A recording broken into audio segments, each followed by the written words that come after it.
Hello and welcome to today's webinar, Safeguarding in Payments, Risk, Responsibility and Regulation. I'm Jack Halliday and I'll be guiding you through today's session. We've got a fantastic lineup of speakers ready to dive into some of the key challenges and opportunities surrounding safeguarding in the payment space. Before we get started, I just wanted to update you on a few housekeeping points. Number one, we really encourage you to get involved, share your thoughts, ask questions and make the most of the live chat. Two, if you experience any technical issues, audio, visual, or anything else, drop us a message in the chat box and our support team will be happy to help.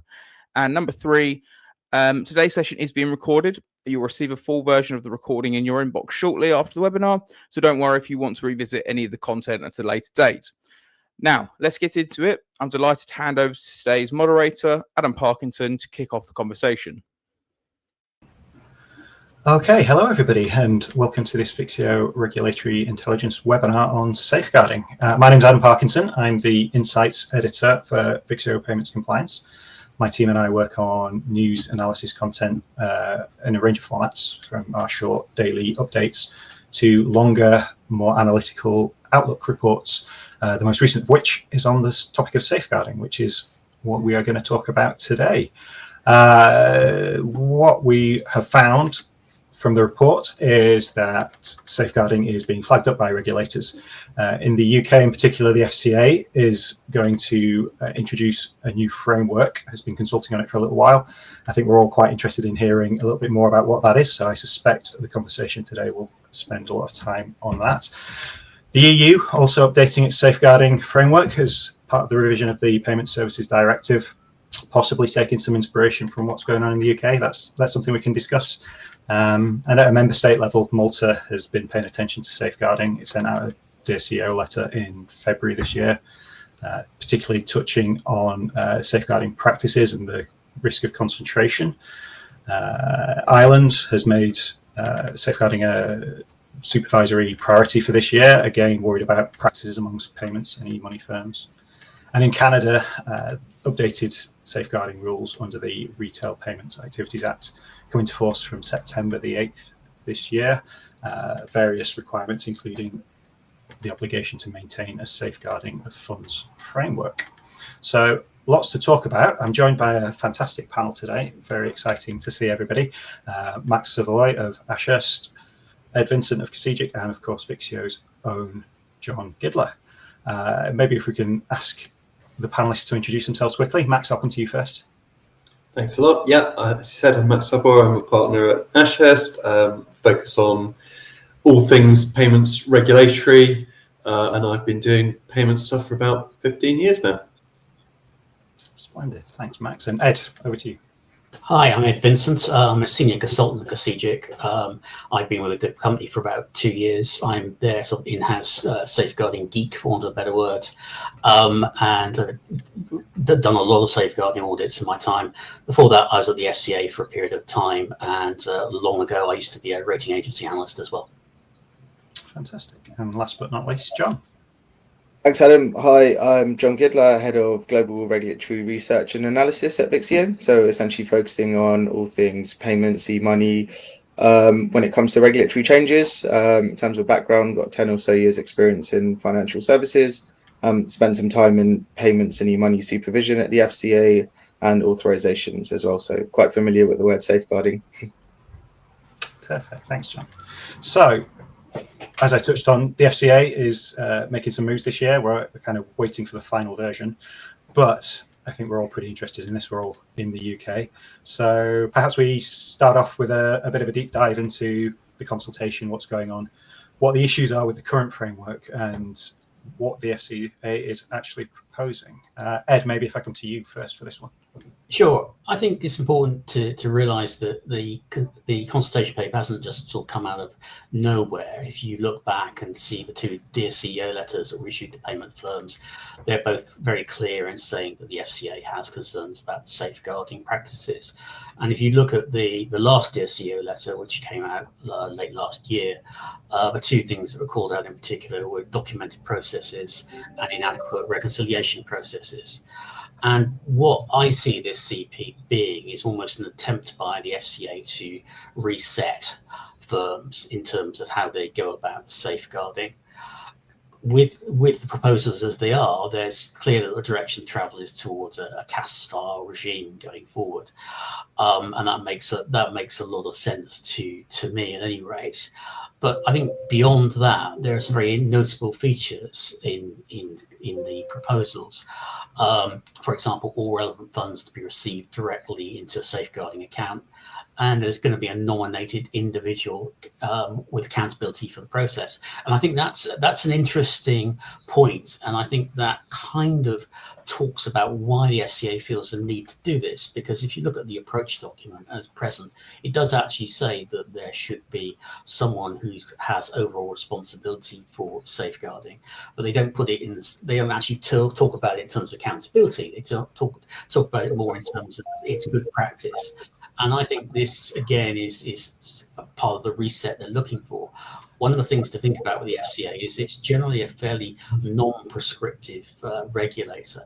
And what we see with the CP is I think they're moving towards a slightly more prescriptive approach to the whole issue of safeguarding. On top of all that, the other notable thing that I pull out of this is that there's going to be more formal reporting. Now, I know FCA firms will think, oh gosh, another form to fill in. I need that like a hole in the head. But again, I think that is part of the push towards ensuring that firms actually take safeguarding very seriously. What I would say at the end of it all, though, is that from Cegic's point of view, I think when we look at the proposals, yes, we've got some problems with certain aspects of it, but overall, the broad direction of travel is something we'd support. Fantastic. So that's all pretty encouraging. Max, is there anything that you'd add to that? Yeah, I mean, I agree that those are it's a good summary of all the kind of key changes, and I think the market is generally in agreement that safeguarding rules need to change. It's sort of interesting if you look at what the FCA has put out as the sort of reasons for these reforms. They've talked about poor implementation, poor safeguarding practices, an increase in insolvencies, particularly from EMIs, but also payment institutions, and a concern about customer harm. Whereas, anecdotally, if you talk to firms, I often hear complaints around the current regime actually not being flexible enough, not taking into account different business models, not being well tailored for things like merchant acquiring, and the FCA treating some of its guidance in its approach document as if those were rules. So there's definitely things, I think, where the market will be pleased that the FCA is codifying some of this stuff and setting it out, clearly what the expectations are. But I do also think there's going to be a bit of a there already is, I think, a bit of a mismatch in what the industry thinks and what the FCA thinks. And I'm sure we'll come onto that when we talk about challenges. Yeah, of course. Yeah, I think the bridging the gap between what industry needs and what the regulator is looking to do in terms of consumer protection is always where things get interesting. John, coming to you finally, is there anything you would want to interject at this point? No, just echo what everyone else has said. I think from time and time again, weak reconciliation practices crop up. I think that's the key area where we've seen, I guess, poor internal controls. But Max, interesting point in terms of how industry will be potentially responding to it by business models. You can see clearly the FCA's agenda to protect consumers and their funds. We won't go into details of previous firms that have gone into insolvency, but that's definitely, I guess, the trigger for stepping up and getting firms to be more accountable. I think it will be interesting to kind of go through the rules and actually in practicality, how do business models that are kind of, I guess, unintendedly impacted by the new regs, how will they react? And will they create kind of a sub cohort of firms that are struggling with the regulations, or will they step up to the plate, which is what the FCA is kind of looking for, I guess. Yeah, so just looking for more impact, I guess, and more responsibility and accountability, which are kind of challenging things to achieve. So moving on, I guess, to look at what the challenges are going to be. Max, you touched on this, so maybe I can throw to you first. What are the key things that firms are going to be struggling with, do you think? How long have you got? No, I'll try and summarize this. So I think the best way to split this up is between the interim rules, as at least they were originally proposed, which the plan when the consultation came out was we would have a policy statement on this by the end of the first half of this year, which obviously didn't happen. So we may get one pretty soon. And then these rules would come into effect 6 months later. So we could be looking at early next year. So maybe I'll just start with those because those are the ones that are going to hit the market sooner. Ed already did a very good summary, I think, of some of the key points. I'd put these into batches in a way. So things like annual audit reports, monthly FCA reporting, resolution packs. I mean, those are all things that are going to create quite a significant administrative burden on firms. So firms that are already, in my experience, sometimes struggling a little bit around safeguarding policies and procedures, reconciliation processes, when to notify the FCA of changes, they're going to have a lot more to do under this regime. The other sort of challenge of that is you're going to be sending the FCA a lot more information, both from those monthly reports and from audits and adverse findings, anything in your reconciliation processes. Where there's a discrepancy, you're going to have to be reporting that to the FCA too. So the FCA is going to have, in theory at least, a lot more information about where firms are not doing things right, or at least in their view, not doing things right. So I do think that we will see more supervisory action, we will see more enforcement action, and that would be very much in keeping with some of the things the FCA has said. Another part of the interim rules where this hasn't been emphasized that much, this hasn't been sort of picked up, I think, too much in the market, but another area where I think there could be a real serious cost or burden to firms is on diversification of safeguarding requirements. So the FCA has already got in its guidance some provisions that say, basically we think payment institutions and EMIs ought to think about diversifying their safeguarding options and the way they do it. In practice, I don't think most firms do that, and I think the FCA sort of accepts that. Most firms will have, one bank that provides its safeguarding accounts, or perhaps a bank for safeguarding accounts and maybe one insurer or one guarantee if they're using that model.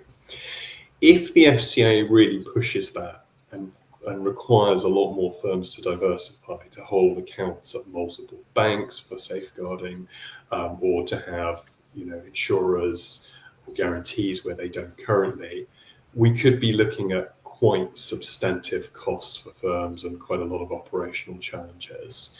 So that's the interim rules. The end state rules, which, as people may remember, originally the plan was we won't bring those into effect until we have a change in the legislation, which the government would have to do. And then we would have the FCA layering on these end state rules, which would come into effect 12 months later. So those will, if they happen at all, those will happen much later. Those have some of the really kind of chunky bits, and Ed highlighted some of these. So I think particularly the requirement to have relevant funds come straight into a safeguarding account is going to be challenging for some firms. A lot of firms in the market currently use operational accounts to have money come in, particularly on, say, the acquiring side of the market, and they will sweep that money out, and sometimes they'll sweep it pretty quickly, several times intraday, into a safeguarding account. They won't be allowed to do that anymore. So that is going to be difficult. There are some proposed exemptions in the acquiring sector. There are some exemptions around where you're holding funds in a separate account with a payment system, but they're relatively narrow exemptions. They're not safe harbors, and they have time frames linked to those. Another one is agents and distributors. So firms that use agents and distributors of free money, for example, they won't be allowed to hold the relevant funds through the agent or the distributor.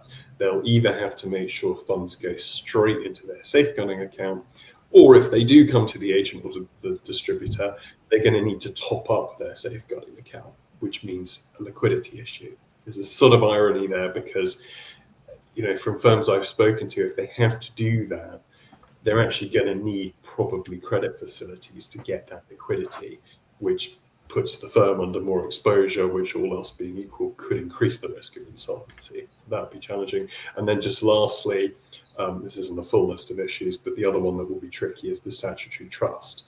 Now, usually when I sort of talk to people about the statutory trust, and I sort of say, well, the purpose of this is to make sure the funds get returned to the customers on insolvency, people's eyes glaze over a little bit, because it's like, well, the firm goes insolvent, I'm probably not going to have a job. How much do I really need to care about this? The answer is you do, and you do for two reasons. One, if you're a director of the firm, you've got potentially your own liability to think about here when you're in an insolvency situation. But more than that, if there is a statutory trust, if there are fiduciary duties that come with that, which come with a trust structure, then the firm may actually have more obligations to its customers around acting in the customer's best interest, around how the funds are held, and you might actually see more liability of firms to their customers even outside of an insolvency situation. I'll pause there because I know that's a lot. That is a lot, yeah. Lots of firms to think about. Ed, is there anything you'd add to that pretty long list? I definitely agree with Max that this is going to mean some fundamental rethinks of particular business models for some firms and perhaps quite a lot of firms. And I also would echo his words around diversification safeguard providers. At Cassidia, we work with a lot of applicants and they have major issues accessing banks, credit institutions that will give them a safeguarding account. And obviously, the smaller you are, or if you're just a startup, that's a problem just getting one, let alone getting multiple numbers. So that's definitely going to be a challenge. And then there's the whole issue of safeguarding audits themselves. Now, I need to declare an interest at the start. CGIC is a consultancy, and we carry out safeguarding audits. Under the proposals, we won't be able to do that anymore. It would just be auditors. I think that actually raises a issue around the capacity of the audited companies to actually carry out these safeguarding audits, because everyone's going to have them going forward. There'll be no exemptions. And I also think it's very interesting in touching perhaps on the point that Max is making, that all safeguarding audits from now on, the good, the bad, and indifferent, have to be sent into the FCA under the proposals.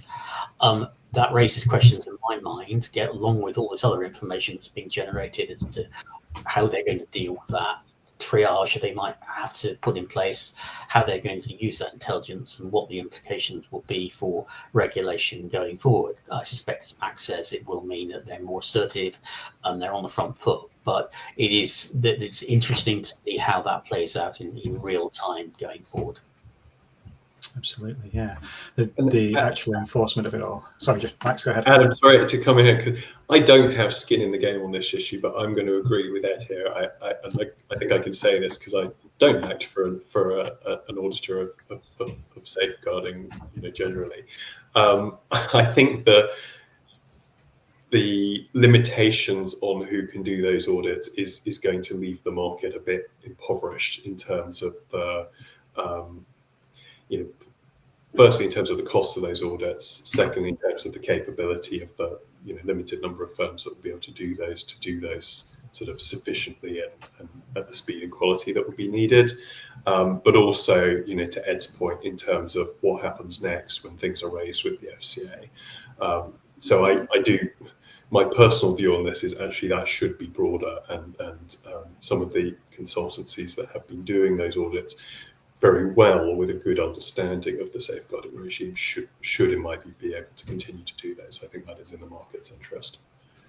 I think the comment I would make, just to add to that as well, is that I do think it will be helpful. The consultancy paper is talking about actually setting out in more detail what they would expect to see in a safeguarding audit. So that puts everyone on the same page as well. So I think that would be something we'd welcome. Yeah, that kind of clarity is definitely going to be useful, isn't it? John, is there anything that you would bring in at this point? Yeah, no, just echoing the point on audits. So I've worked for two consultancies in the past, and both weren't auditors as such, but we've got our hands deep into safeguarding audits, and I guess there's a benefit of having the operational knowledge of payments and e-money to support on those kind of independent audits. So I think that would be really interesting how the market plays out. I think just another point overarching and agreeing with everything that's been said is proportionality. I think firms are going to challenge, especially the smaller firms, as we've alluded to, in terms of balancing those pressures with the ambition of growth. And we know the FCA is definitely encouraging firms to grow at the moment in innovation. So I guess it's going to be interesting to see how those two competing priorities apply with the enhanced scrutiny of regulations for the right reasons to protect consumers, and then smaller incumbent businesses that have innovative ideas to enter the market.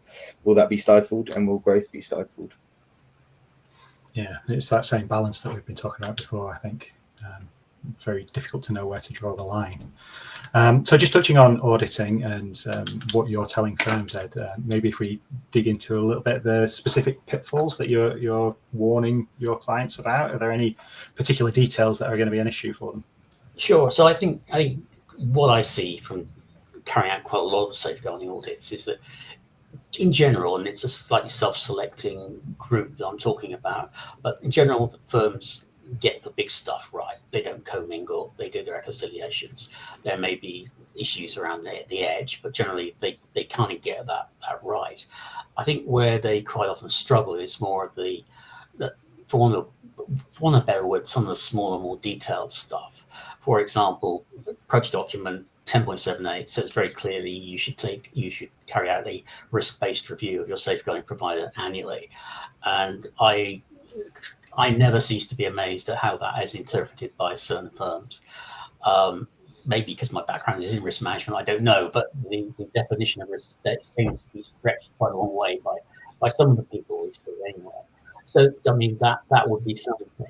I think the other issue is that, again, approach document in 10.7 10.70 talks about systems and controls. And it talks in fairly vague terms about having organizational arrangements sufficient to ensure that safeguarding is carried out properly. And again, I think that because it's non-prescriptive, some of my firms or some of the firms that I work with do struggle a little bit with that. And they struggle with things like management reporting, 4I's principle for reconciliation, etc. And so to take a very pertinent example that I see quite a lot is that we believe, and we definitely think it's best practice, that the issue of safeguarding and reconciliation should be a standing item on board agendas. And so therefore it should be there every time the board meets. This not only allows the people undertaking the safeguarding reconciliation to confirm that it's being carried out successfully and there are no issues, it also gives the board a chance to kick the tires on the process. That's in addition to the fact that every year the board should be actually signing off on policies and procedures. And again, it's interesting that there's something that comes up quite a lot in terms of the reporting upwards that people do. And to Max's point earlier about the duties of directors, etc., it's absolutely vital that they have full sight of what's going on in terms of the safeguarding process itself. And perhaps the other thing just to touch on is terms and conditions. It's very important that your terms and conditions make it clear to your customers how the funds are being protected. There's no mention of the FSCS, which doesn't apply. And again, we've come across certain clients who have said to us, "Oh, well, we don't say anything because it's too complicated. Our customers won't understand it," which is just not acceptable. Frankly, it's not what you should be doing at all. So as I say, just to summarize, I think generally firms acting in good faith will not have problems with commingling and reconciliations necessarily, not the big issue there, but it's perhaps further down in terms of the detail that they struggle a bit. And if I could just touch on one other point, and I touched on it briefly already, and that is the accountability within the firm as well. It's very much a case that the CP will be insisting on accountable executive, a named accountable executive, and this may be a case of SM and CR creep into the payments sphere, where at the moment it isn't actually applied. But again, a firm, I would think for most firms which take safeguarding seriously, that won't be a problem for them because they will know who that person is. They'll merely need to nominate it. But I think for some firms, they will have to have a think about exactly where does this accountability lie, because accountability is something that the FCA takes very seriously and has been taking seriously with banks and other institutions for a long time. So certainly my advice to any firms who carry out safeguarding and might be listening in is definitely have a think about that, and if you haven't got an accountable exec, think about getting one nominated.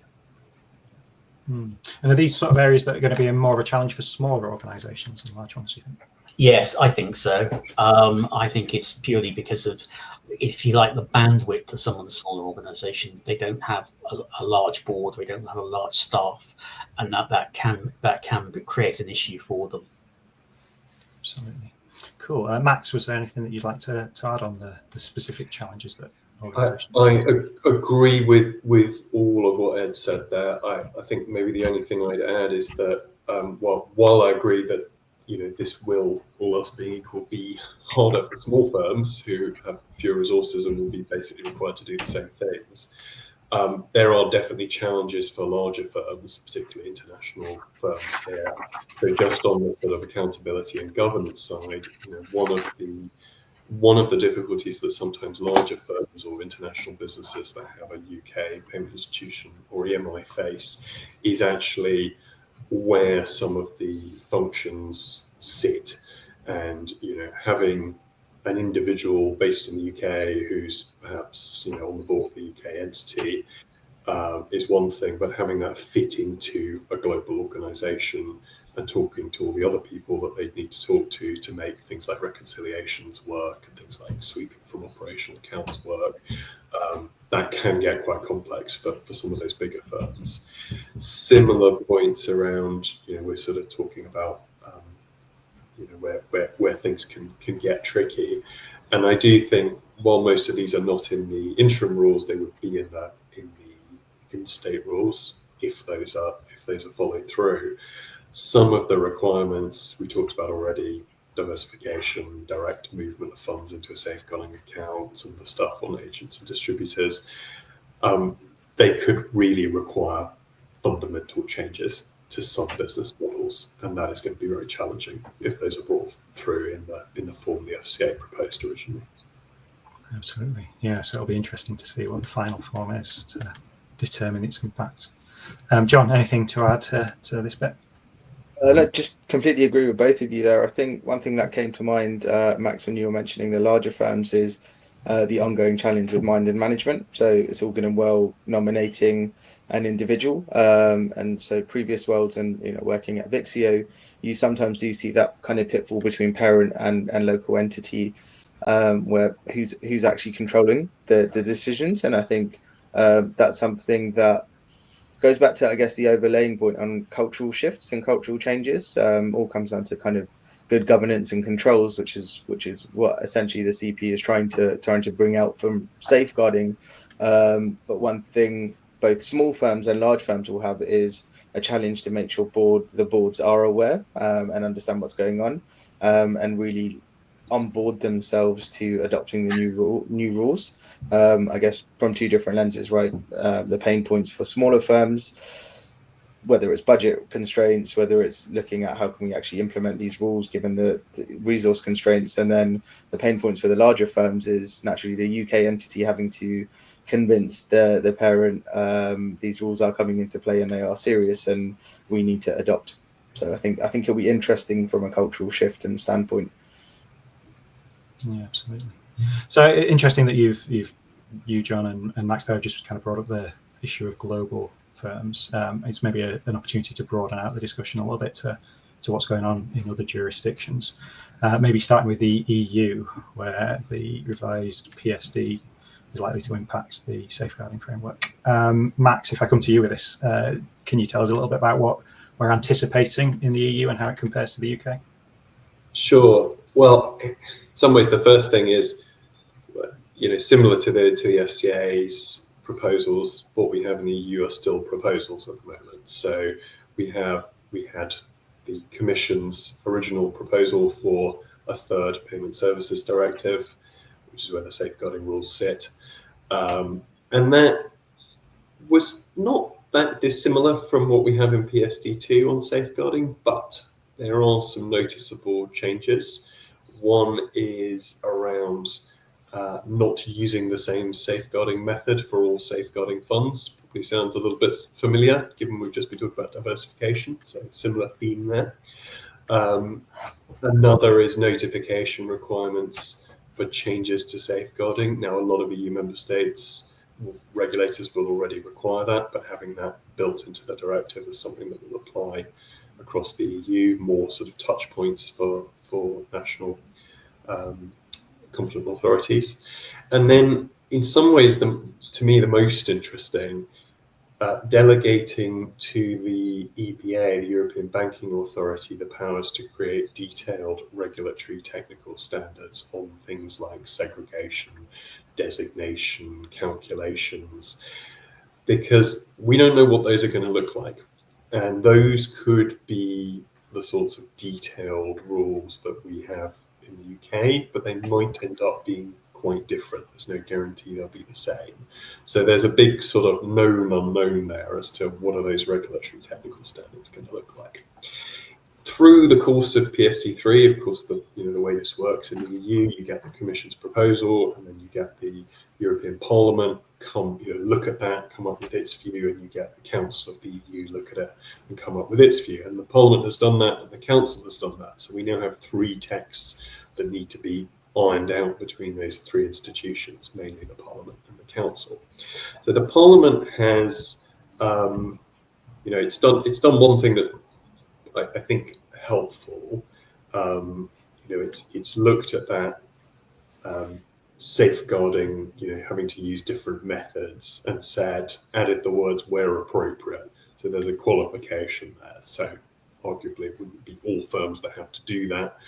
How they would determine that, I'm not sure, but it sounds as though it would be more of a risk-based decision.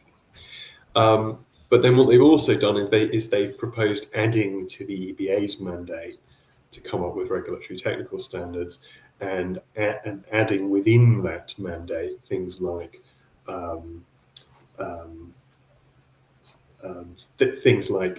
liquidity and concentration risk. And so we could end up seeing quite a lot more in the detailed rules based on what the Parliament wants. Then the Council of the EU is probably has, I think, sort of changed the original proposal from the Commission the most. There are requirements around, there are some changes that I think are helpful. So there is the wording in the text, which is currently, I think, in PSD2 as well, about funds not being commingled at any time, which suggests you can never have funds in an operational account. And it's changed that, or proposed changing that, to safeguarding funds as soon as possible, which suggests that some of those sweeping models that are actually used in the market now might be permitted. The Council's also talked about the amount of safeguarded funds having to correspond to a claim that the customer has stemming from the offering of payment services. I've quoted that because this is very technical, but where I'm a bit concerned about that is that going to extend the amount of relevant funds that a firm has to hold? Are we now talking about any claim that the customer might have against the firm having to be safeguarded, which would be broader than just the transaction amounts? I don't know exactly what the Council's intention is there, so it will be very interesting to see how that plays out. There's also a requirement the Council's argued about bringing in to inform customers, payment service users, how the funds are safeguarded and whether that safeguarding is subject to insolvency law in the payment institution EMI's jurisdiction or in the customer's jurisdiction.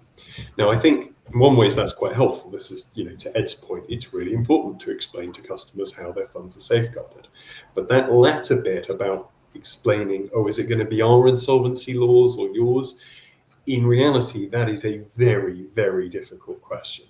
If a firm came to me and said, hey Max, can you tell me, which insolvency laws are going to apply? I would have to tell them, well, look, you need an insolvency lawyer in your jurisdiction, and you probably need, in an ideal world, you need insolvency lawyers in every member state where you may have customers. So I'm not sure how easy that's going to be for firms. I think that if that comes in as the council's proposed, that's going to be very challenging. So that's just a sort of handful of some of the things going on. But as you can tell from that, we don't have a final text. What remains to be seen is how those three texts are going to end up being brought together, or what that's going to look like. Yeah, that's going to be the key to it. John, have you got anything to add to the EU? I know, pretty much completely agree with what we're saying. I think there's still a level of uncertainty as to how things will play out in the EU. And I know many of our clients, and I guess many of industry, are eagerly waiting to kind of understand how things will map out. I think it does feel like, going back to the FCA, they're taking more of an assertive/prescriptive approach. And I think the challenge in the EU, or at least what will be interesting in the EU, is whether they take some lessons learned on what we're about to deliver on, subject to when the rules come out. Just from hearing on both sides, from both sides of clients, it feels like there's a bit more prescriptiveness and certainty around what's expected, albeit the rules aren't finalized. And we're feeling as though PSD3, albeit it's mammoth and there's several reg changes about to happen, from safeguarding specifically, it's maybe not completely clear what the expectation will be and who has onus when, I think, which is key. Fantastic. So while I got you, John, if we could just expand it out even further, going beyond the EU, are there any key jurisdictions where interesting things are going on that you want to tell us about? Yeah, of course. I mean, from my perspective, I think globally safeguarding is becoming a regulatory agenda across many competent authorities. I'll give you maybe a whistle-stop tour if that's fair of me to do so. But Canada, under the RPAA, which Adam, you mentioned previously, definitely feels as though it's taken an approach similar to the FCA in terms of what the expectations are for safeguarding. And I know when we were speaking to clients in the past, both from here and in previous worlds, entering that market feels very FCA-esque in terms of that the responsibility on safeguarding, thinking about insured accounts or in trust accounts, and putting money into designated accounts. I think that the challenge there for firms is kind of really understanding what the expectations are. But I think it's positive to see that regulators are taking lessons learned. Malta recently sent a Dear CEO letter out, as you mentioned, again, focusing on safeguarding and raising some concerns around the investment method, and kind of really zoning in on that, which I think in the UK we've done in the past as well.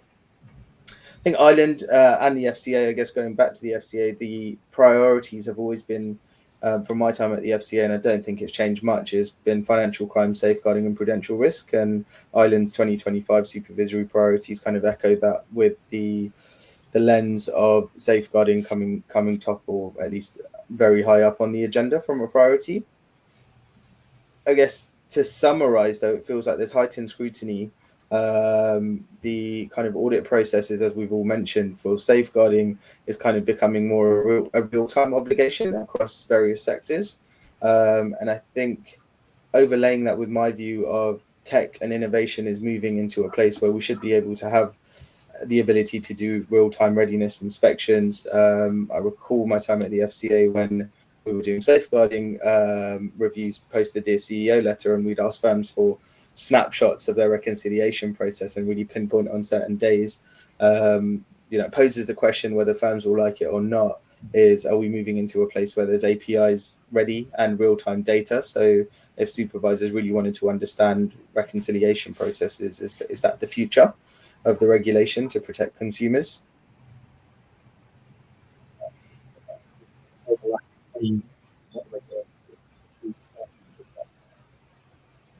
Max, anything else to add on the global picture? No, I think that's a really good summary, because there's a lot going on. I suppose one other thing I'd add is that the regulation of stable coins around the world is starting to throw up similar issues around safeguarding of funds, and we're seeing that in a number of jurisdictions now, I think, including Hong Kong and Singapore. So, one to watch, and certainly for firms that are, in the payment sector and looking at stablecoin issuance or looking at servicing customers that are, that one is a sort of area where the interaction between the payment money stored value regimes around the world and the stablecoin crypto regimes is going to be tricky, I think. Yeah, it's a pretty hot topic at the moment, so quite how it's all going to work is going to be really interesting. So we're getting towards the end of our time now. We'll get into some audience questions pretty soon. But just before we do that, is there anything that we haven't touched on during the conversation that any of you think is worth noting? Yes, just one take. Sorry. No, go ahead. No, I was going to say, from my perspective, I think we've covered quite a lot of ground in a remarkably efficient way. But it is there is an awful lot to digest from the proposals, and we can only touch on a fraction of it here. There will be challenges for firms going forward, but one of the things that I think is quite interesting when we were talking about PSD3 earlier is the extent to which going forward you might see divergence on the part of the UK from what's happening in Europe.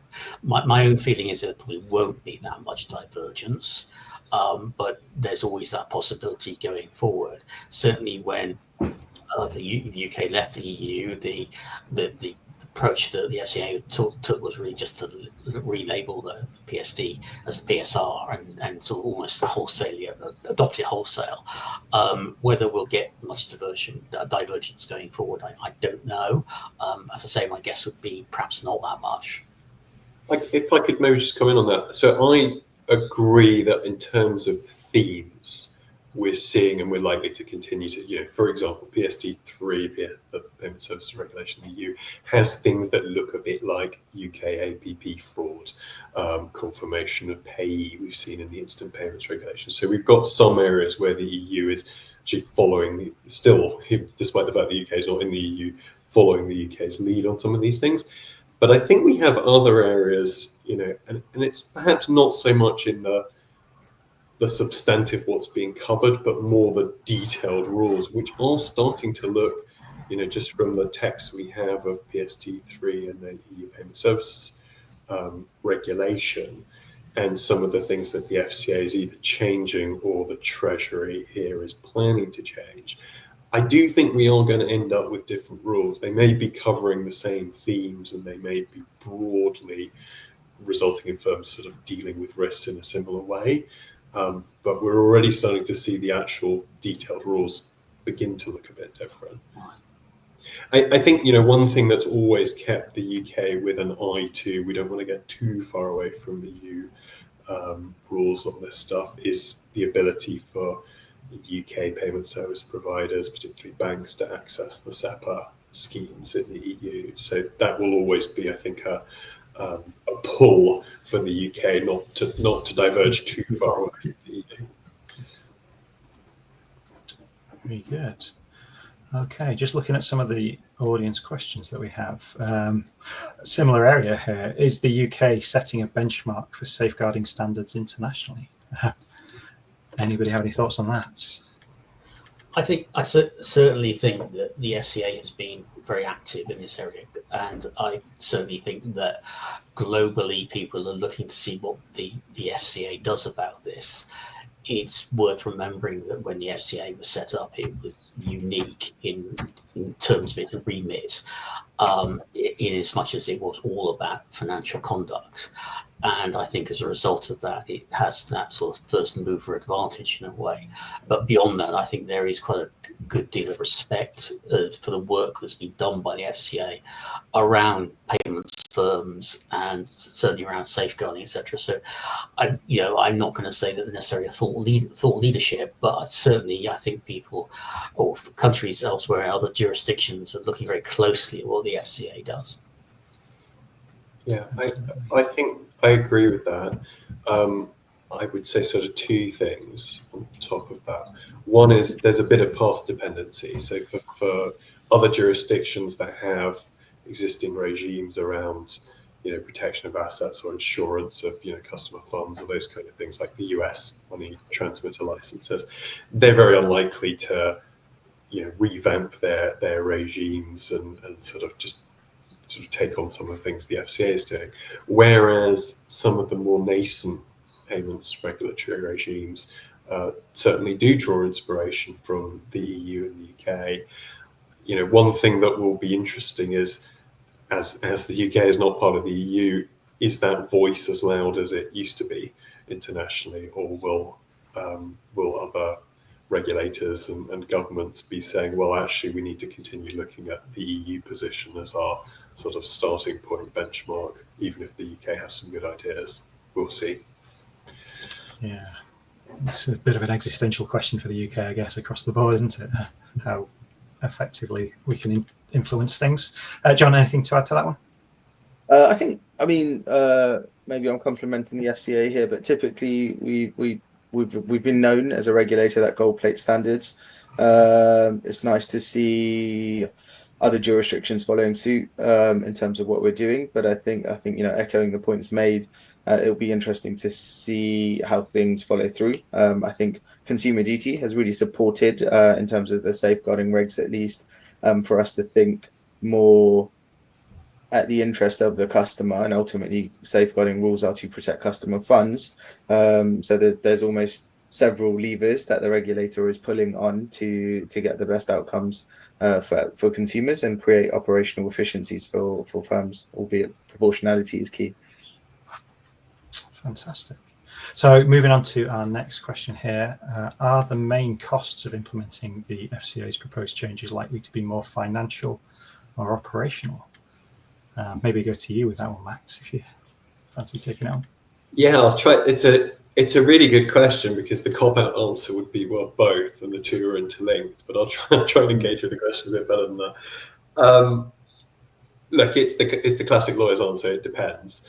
I think in the immediate, with the interim requirements, I think the operational challenge is probably going to be the key, just because there is a lot of admin to do and a lot that needs to be linked into existing operational processes. Same in some way goes for some of the longer term rules if they come into effect. So things like funds coming straight into a safeguarding account, that is primarily an operational issue. That said, I think all of those things have a financial knock-on.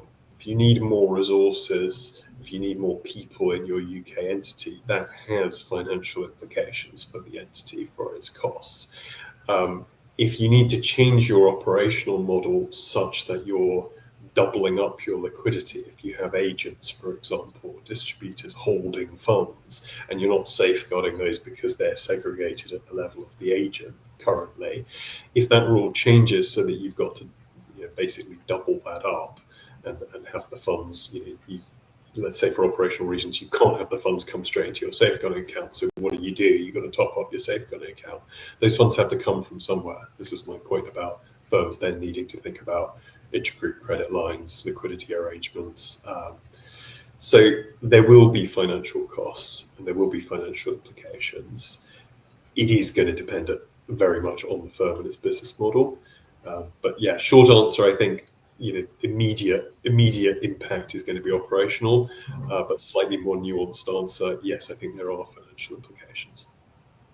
Fantastic, thank you. Yeah, John, I saw you nodding away there. Are you in agreement on that? Yeah, I think immediately the first thing that comes to mind is operational costs, and naturally operational costs have a financial impact. I think upskilling, redesigning, I think looking at systems and controls are going to be key. I think where the financial cost may come into play is the use of innovation to support kind of remaining compliant. We're moving into a fast kind of innovative world where the likes of AI is coming into play, but where can those solutions support in terms of reducing costs but remaining compliant from a reconciliation perspective or from a kind of automated reporting perspective?